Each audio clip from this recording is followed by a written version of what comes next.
I'm not big on the camping one, but we'll see. Great. I need coffee and I need sleep to actually work.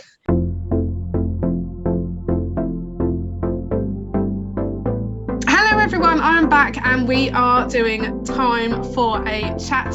I've got my coffee and today I am chatting to who is a young person who has been volunteering with us. She's also done our peer mentor training and we thought we would have a chat with her. So hello. Hello. Hi. So it is March. It is a year, just over a year since we went into the first national lockdown. You are now back in school, is that right? Yes, I am. Yes. And I have a question for you. Is there anything you miss about home learning? A lot of it came down to the lack of being able to have a tea in my hand at all times. So we know you, as I said, through our peer mentor training. I just wondered, what was it that made you want to be a peer mentor? Was it my stunning assembly or something probably different? Well, I actually didn't see the assembly. A load of my friends came and told me about it afterwards because I missed it, and they all seemed really excited about it, and they were playing proper saleswomen about it all, and it sounded really interesting. And I've always been really into talking to people and learning about people and basically talking. I like talking. And it just seemed like a really good opportunity to do that and actually have some use for that enjoyment of talking.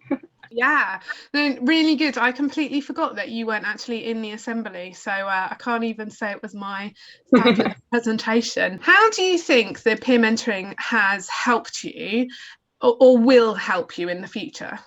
I think actually it made me really aware that everyone has problems to them at a time that even in 2 weeks will not matter. And all these problems, a lot of them are so temporary, or people have been through them, or they're actually very like it's able to get past said thing that's bothering you if you just find the right people to talk to, or just understand that you're not alone slash other people understand, I think that's really useful to sort of, if I'm feeling a certain way, I can be like, well, this is a temporary problem, this is temporary. Yeah, I definitely think I'm a big person saying that everyone should have someone that they talk to. I really believe that. Not always going to be a professional, not always going to be a counsellor, but everyone needs these people that we can offload to, whether they're our cheerleaders who will back us whatever we say, or those challengers who are like, okay, like where you going, but here we go, what about this? Or just sometimes, those wise people that we go to and we can just go, I've got no idea, help. Yeah. I think it's really helpful to have those people in our life. And, I really think that mentors, even at your age, and I don't mean that in a patronising way, but even at your age, you have been through stuff. It's one of the questions we ask, who's been through stuff and overcome? We all have. And we all have experience that we can give, and we can all empathise with other people. What was it that made you reach out to want to do work experience with us? I think I really enjoyed the peer mentoring. I think particularly seeing how quickly you could make a really positive change to someone. Again, like little small problems matter a lot more to someone than maybe you think necessary, because it seems like a big deal, and then you talk to someone who can help. And obviously I've been in the situation of year sevens. I understand what they would possibly be going through, and just with little things to help, you can see that positive impact. And it's just really nice to see, and I really enjoyed that, so I thought I could help more. Great. Well, it's been really good having you along with us, and obviously you've joined us in some of our online clubs, and hopefully at some point you can join us face to face. How did the last year change your attitude to life, or did it? I mean, it might not have changed your attitude. Yeah, definitely did. I've been forced to, I think about things outside school more, number one, but also really try and find things that make me happy, even when I'm alone, stuck in my house for a year. And as a very sociable person, for me, number one is people. So I have to sort of look at what else brings me that. And it's just made me realize that what I want in life on the whole is to be happy, not to be successful. And parts of that will go hand in hand, but parts of that actually nothing to do with each other. I think we said in the podcast, finding things that make me happy and doing them more. I just love that. Yeah. I think it's a great, it needs to be on a t-shirt. Yeah. Question I'm sure you have received a few times in your life. What do you feel is the next step for you towards kind of the workplace or a career?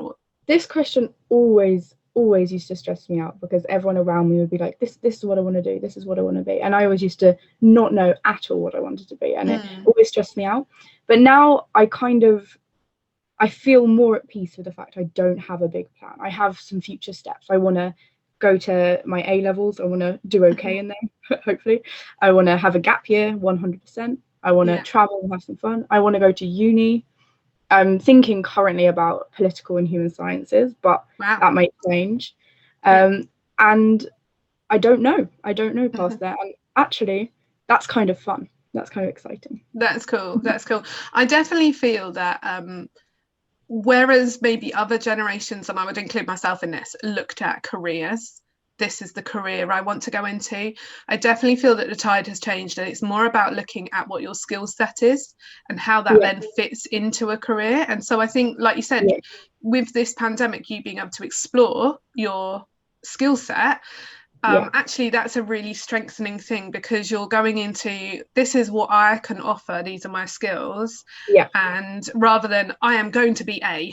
And I've got friends who are like, oh, I don't even know if I'm going to go to uni, and I think it's just really great how many options there are.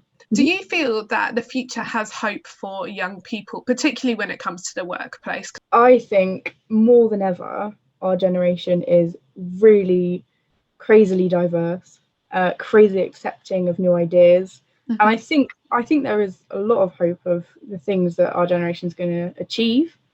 I think there's lots of opportunities out there as long as everyone grasps them, and I think people will find ways to make things for themselves to do, and I think that's always going to be the case, definitely. Well, it's been lovely to chat to you, and thank you for being part of Time for a Chat. And we will hopefully see you in a few weeks' time in the Easter holidays. So bye.